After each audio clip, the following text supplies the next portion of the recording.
안녕하세요. 사막 위의 화려한 도시 라스베가스에서 만들어지는 위스키가 있습니다. 스모크웨건입니다. 2010년대 후반에 네바다 HNC라는 회사에서 출시된 이 술은 나오자마자 사람들의 관심을 끌었는데요. 이 맛있는 술이 진짜 라스베가스에서 만들어졌냐는 논란 때문이죠. 켄터키 외의 지역에서도 버번을 만드는 곳은 있지만 보통 지역 양조장의 역사와 그 궤를 같이 하는데 라스베가스는 계획된 관광도시로 갑자기 이 지역에서 버번을 만든다는 건 너무 뜬금없는 얘기였기 때문인데요. 스모크웨건은 이 논란이 부담이었는지 결국 술 뒤편에 조그만 글씨로 인디애나주에서 만들어졌다고 표기를 하죠. 네, 결국 이 술도 MGP에서 만들어진 원액을 가져온 겁니다. 지난 시간에 페넬로페와 MGP의 얘기를 하면서 잠깐 스모크웨건을 언급했었습니다. MGP가 페넬로페와 함께 인수를 고려했던 브랜드인데 얼만큼 잘 나갔었고 지금은 어떻게 지내는지 근황을 말씀드리도록 하죠. 코로나 터지고 버번 인기가 치솟으면서 기존에 유명했던 스택 주니어 같은 바틀들은 구하기가 너무 어려워졌죠. 사람들은 그래서 대안을 찾기 시작했는데 스모크웨건의 언컷 언필터드라는 제품이 주목을 받습니다.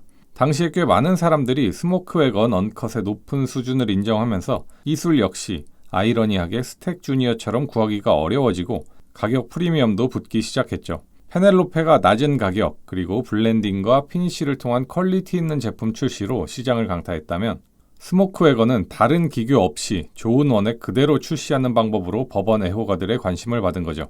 인기가 계속 치솟은 스모크웨건 언컷 언필터드는 결국 시장에서 품귀 현상을 겪게 됩니다.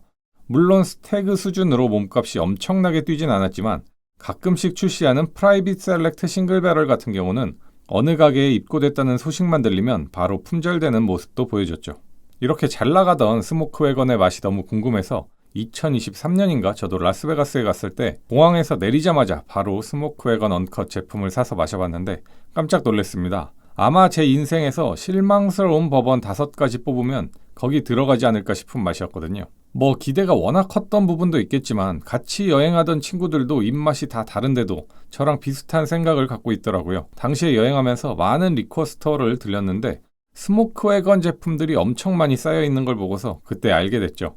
이게 예전과 배치가 바뀌었다는 걸요. 좋은 배럴들은 이미 다 소진이 되어버려서 그때의 폼을 되찾기 힘들어졌구나 생각이 들었고 결국 그 밭을 반도 못 먹고 그냥 미국에 버리고 왔습니다. 그리고 이 스모크웨건의 프라이빗 셀렉트도 더 이상 미국에서 품절돼서 못 살까봐 굳이 걱정할 필요가 없는 술이 됐죠. 이게 직접 증류를 하지 않는 NDP가 갖고 있는 문제점인 것 같은데요. 원액을 공급해주는 증류소들이 바보가 아니거든요.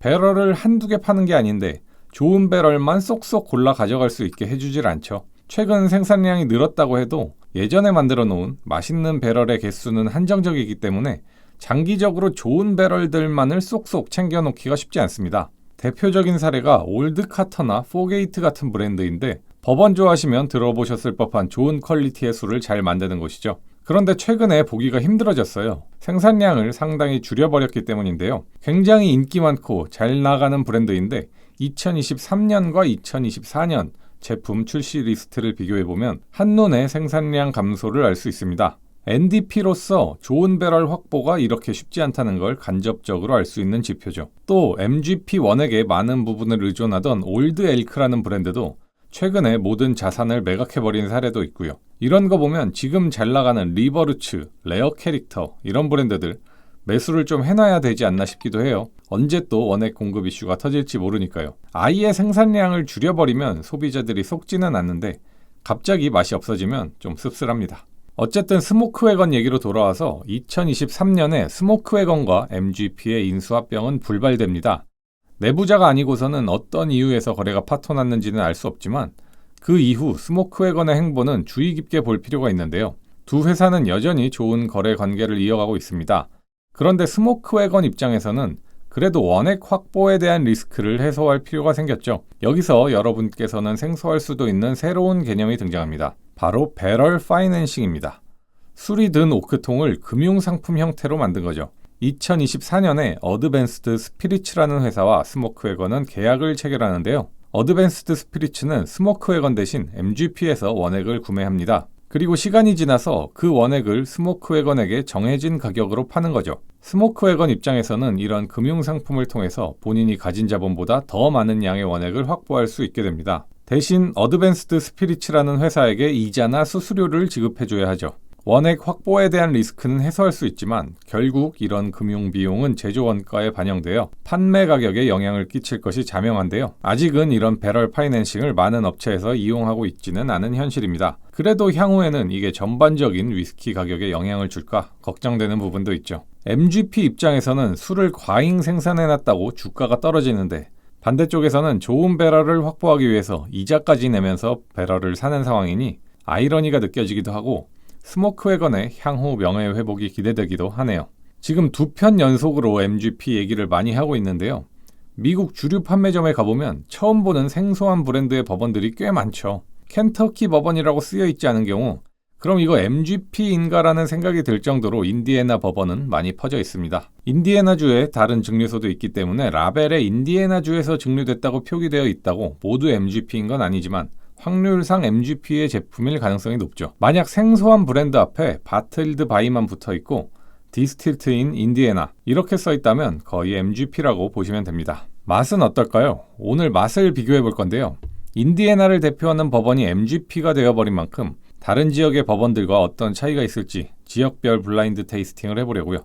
켄터키주의 버번이야 워낙 원탑이니까 굳이 여기 낄 필요는 없을 것 같고요. 테네시주는 자기네들이 버번 아니고 테네시 위스키라고 우기니까 실격입니다. 첫 비교 대상은 진짜 네바다주에서 만들어진 프레이렌치인데요. 직접 농장에서 키운 곡물을 사용할 뿐만 아니라 생산의 모든 과정이 그 지역에서 이루어지는 로컬 디스틸러리죠. 미국 서부에 위치하기 때문에 비교적 국내 인지도가 있는 편입니다. 싱글 배럴이고요. 도수는 64.93도네요. 특징은 병이 아주 무겁다는 겁니다. 제가 들어본 버번병 중에 가장 묵직합니다.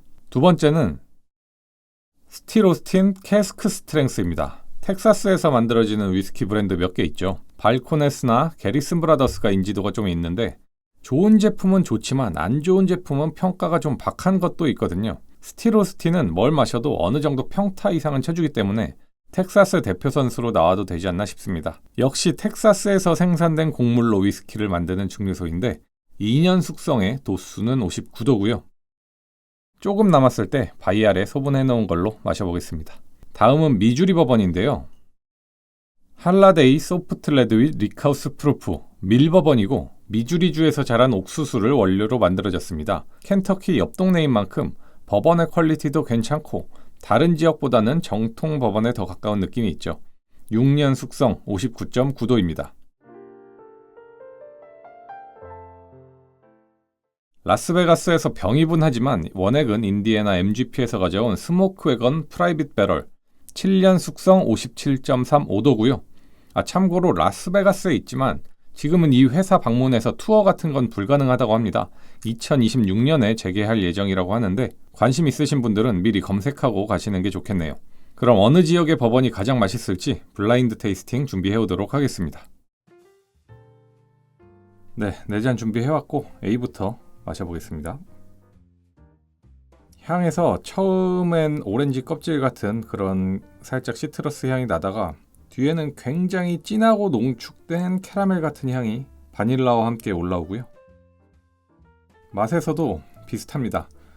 시큼한 맛이 좀 많이 나는데 그 시큼함 뒤로 체리, 오크, 바닐라 이런 것들이 쫙 받치고 있는 맛이거든요. 피니쉬에서는 조금 떨떠름한 감이 있네요. B는 과일 향이 많이 납니다. 크랜베리 이런 표현들을 미국에선 많이 하던데 저는 정확히 크랜베리의 향이 뭔지를 모르겠어서 애매하긴 합니다만 좀 그런 과일 향 아닌가 그런 생각이 들고요. 그리고 메이플 시럽 향도 많이 나네요. 굉장히 질감이 따뜻하게 입안을 감싸면서 약간 라이스파이스 그런 게 싹 기분 좋게 올라오거든요. 좀 그 가죽 그런 느낌도 있으면서 복합적이고 나쁘지 않습니다. 약간 꿀향 이런 것도 느껴지고요. B는 약간 포도잼 이런 향이 많이 나고요. 포도잼과 버터스카치 이런 류의 향입니다. 맛있네요. 그러니까 과일들이 상당히 복합적으로 있거든요. 어떻게 보면 뭐 복숭아 살구 이런 느낌의 과일도 느껴지고 약간 체리 같은 뉘앙스도 있고 어쨌든 상당히 그 프루티한 느낌이고 그게 되게 농축돼 있고 그거를 버터스카치가 잘 감싸고 있는 그런 맛입니다. B는 향의 계열이 좀 다른 것 같은데요.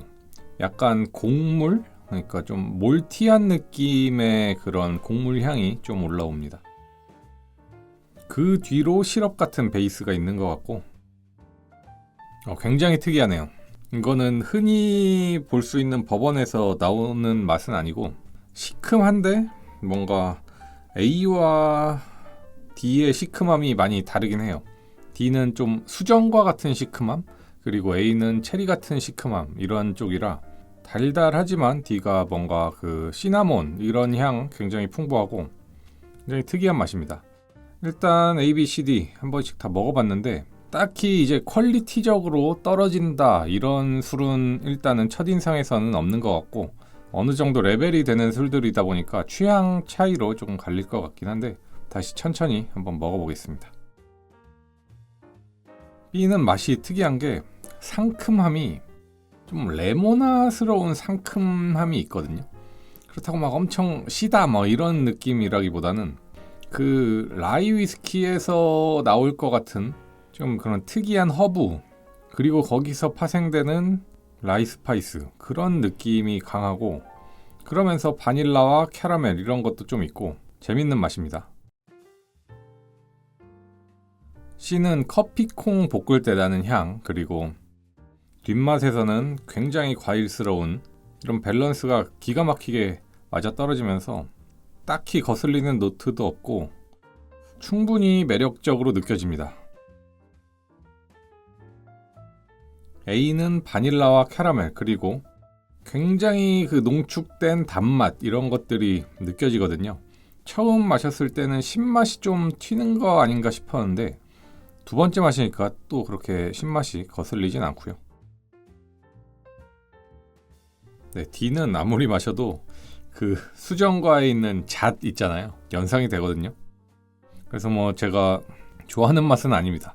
뭔가 짜임새 있고 퀄리티 있고 이런 술임에는 분명한데 제 스타일하고는 좀 거리가 먼 것 같고 B와 D는 우리가 생각하는 켄터키 버번과는 좀 거리가 먼 느낌이고요. 제 취향에는 A와 C 이거 두 개가 이제 좀 더 맞아서 뭐가 더 맛있을지 A와 C 좀 더 비교를 해보도록 할게요. 시간이 지나니까 A에서는 약간 견과류 향도 조금 더 올라오는 것 같고 A와 C를 비교하면 A가 좀 더 질감은 가벼운 느낌입니다. 뭔가 입에서 쉽게 넘어가는 느낌이 있고요. C가 상당히 농축되어 있는 맛이 강하고 저는 바즈타운 그 디스커버리 11이 좀 연상되는 맛이거든요. 당연히 지금 뭐 제가 바즈타운을 마시고 있진 않지만 뭔가 그만큼 이 좀 켄터키 버번스러운 정석적인 맛이면서 맛이 과일 쪽으로 강한 그런 게 좀 매력적이네요. 네, 그래서 최종 순위는 C, A, B, D 이렇게 정할 수 있을 것 같습니다. 그럼 꼴찌인 D부터 확인을 해보죠. 네, 역시 프레이렌치였습니다. 꼴찌는 프레이렌치인데 뭐 제가 옛날에 프레이렌치 한번 리뷰를 했을 때도 수정과 맛이 많이 난다고 리뷰를 했었을 거예요. 그런데 이 맛을 좋아하시는 분들은 정말 맛있다고 하시는데 제 취향에는 조금 안 맞는 그런 부분이 있고 역시나 수정과 맛은 프레이렌치였습니다. 그러면은 3등인 B 네, 스틸 오스틴이었고요. 역시 그 텍사스 위스키의 바이브가 있긴 있습니다. 그럼 뭔가 거친 이런 느낌 좀 느꼈었고요. 1등 C 네, 1등 할라데이 2등 스모크 웨건 MGP였습니다. 할라데이는 놀라운 게 얘는 뭐 블라인드 하면 1등 아니면 꼴찌를 하니까 좀 종잡을 수가 없는 것 같긴 합니다.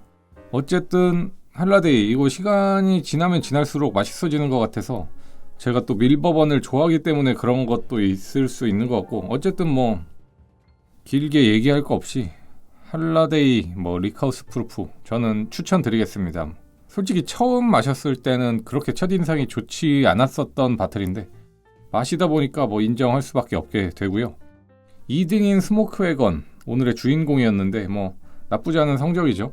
그렇지만 딱 이제 MGP스럽다고 해야 될까요? 그러니까 아주 막 맛있거나 아주 처지거나 이러지 않는 어느 정도 한 중상은 쳐주는 항상 그런 느낌의 술이었습니다.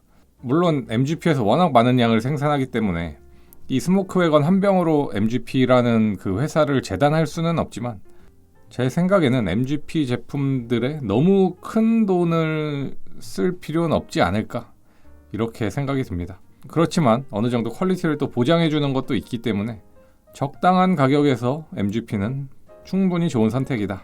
이렇게 오늘 결론을 내릴 수 있겠고, 그리고 이렇게 마지막 이 결과를 보다 보니까 문득 생각이 든 게 켄터키 주에서 멀어진 거리 순으로 이렇게 등수가 나온 것 같거든요. 그래서 켄터키 주에 가까울수록 법원이 맛있었다. 오늘 잠정적인 결론은 그렇게 되고 이것으로 마치도록 하겠습니다. 시청해주셔서 감사합니다.